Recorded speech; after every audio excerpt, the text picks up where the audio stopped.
Welcome, everybody. College football week 6 is in the books, which means it's time to look forward to college football week 7. I'm Joe at the Game House, and today we're going to take a look at NFL draft prospects to watch in college football week 7.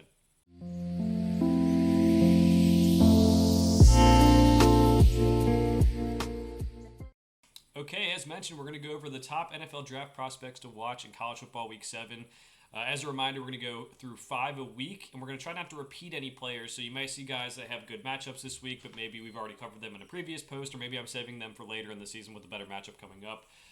So with that being said, let's get it started here. We're going to start off with number 1 on the list, and that is Caleb Williams, the quarterback out of USC. Everyone already knows about Caleb Williams. Won the Heisman last year. You know, everyone's talking about how good of a prospect he is. Is he generational? Is he better than Trevor Lawrence or Andrew Luck? For me personally, I think he's a very good prospect. I think he's kind of in that tier, but I still would say like Trevor Lawrence is a better pro prospect. I still would say Andrew Luck is a better pro prospect, but still a guy that is probably going to go number 1 overall, and rightfully so. So USC is undefeated through the first 6 weeks of the season. Been some close calls. I mean, notably last week with Arizona, they went to triple overtime with them. But the catalyst for the offense is Caleb Williams. 1,808 yards, 22 touchdowns, and 1 interception on 71.7% completion. Plenty of highlight plays to go with that. The defense has been letting them down a little bit, but so far it hasn't really burned them in terms of losing a game yet. So that's encouraging. But that could change this week. Week 7, Williams plays Notre Dame. Notre Dame's defense has stepped up big time most of the season. Last week against Louisville, maybe not so much, but they've had a couple tough games in a row. Getting back home will probably help them out. We know in this game that Caleb Williams is going to have to put up points for them to win because the defense has been playing poorly, and Notre Dame could run the football. Sam Hartman's brought a little bit more to their passing attack. I'm excited to watch his great arm talent and ability to make plays out of structure. But there's a couple different things you can watch in this game too. There's him going up against a good defense.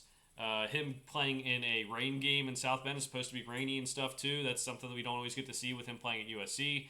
And just how can he keep on this trajectory where he's I think the second favorite right now for the Heisman, back-to-back Heismans. You just want to see more tape on this guy. It's fun to watch. I'll be honest, one of the most fun guys you'll ever see at quarterback position. But can he do it? Can he beat Notre Dame on the road with his defense not playing that well and in the rain? He's likely going to be their number 1 overall pick. We mentioned that, but just something to watch this week. This is probably one of the tougher opponents he's going to play in terms of defense all year. All right, number 2, we got Cam Hart, the corner out of Notre Dame. Notre Dame's taken some losses over the last couple of weeks. They're 5-2 still. Offensive improved this year, but the defense has been really good. Allowed just 15.9 points per game, and considering how many tough games they've played so far, that's pretty impressive. They have a very good cornerback duo. Benjamin Morrison is a very good corner, one of the best in college football. He is not eligible for the draft yet. I believe he's a sophomore. And then you have Cam Hart, draft eligible, been there forever. Played well this season, 10 total tackles, 3 passes defended, and 2 forced fumbles. The secondary, corner at least, is not an issue for Notre Dame. And now he's going to get the chance to go up against USC and Caleb Williams. With Caleb Williams, not only do you have to do a good job in coverage, but you have to do it for an extended period of time. So, if he makes plays out of structure, you have to stay with your man for longer if you're in man coverage. If you're in zone, you have to stay locked in. You have to read his eyes and know where the receiver is at the same time. Notre Dame's going to be able to slow down the Trojans' offense. I don't know if they'll be able to stop it completely. Maybe the rain will help with that. But he's been a good corner over the years. He needs to show better ball skills. Maybe he can force a turnover in this game. That could really help him. Currently projected to be a mid-round pick. It looks like there's a lot of good corners in this class.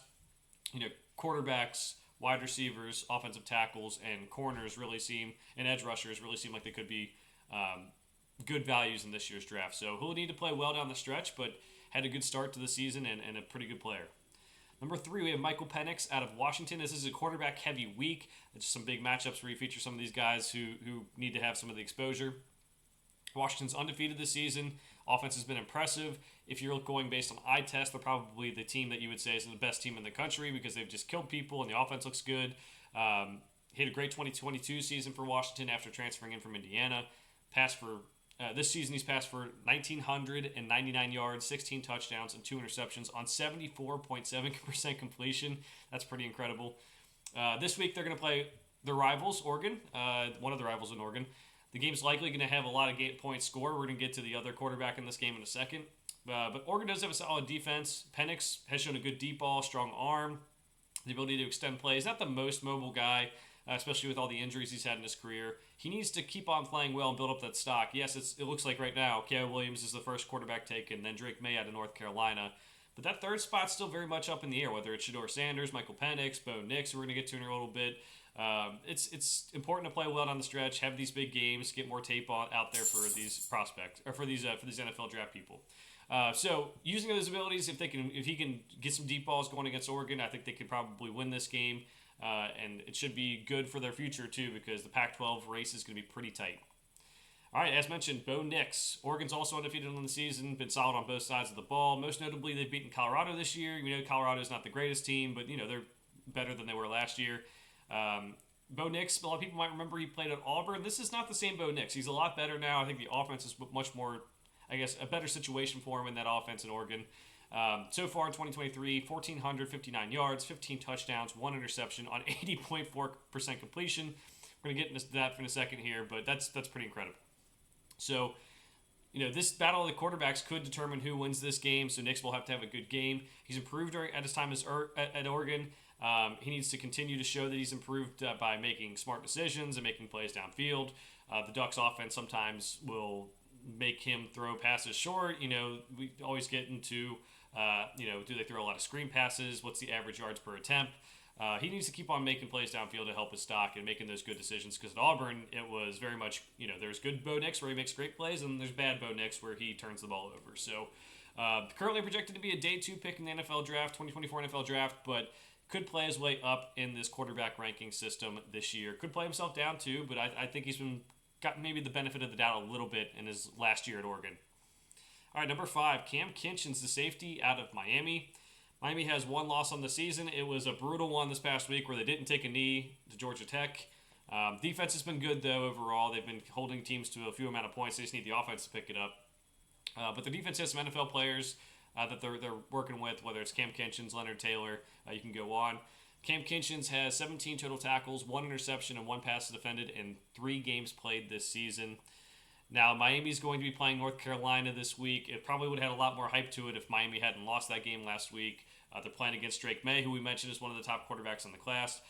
Kinchens can help by making plays on the ball this week, something he's already done this season. But the important thing for him is to show that he's healthy. He had to be stretchered off against Texas A&M at the end of the game. He ends up being okay. He came back last week. But, get back on tape that you're healthy. You're a first-round pick in a lot of mock drafts.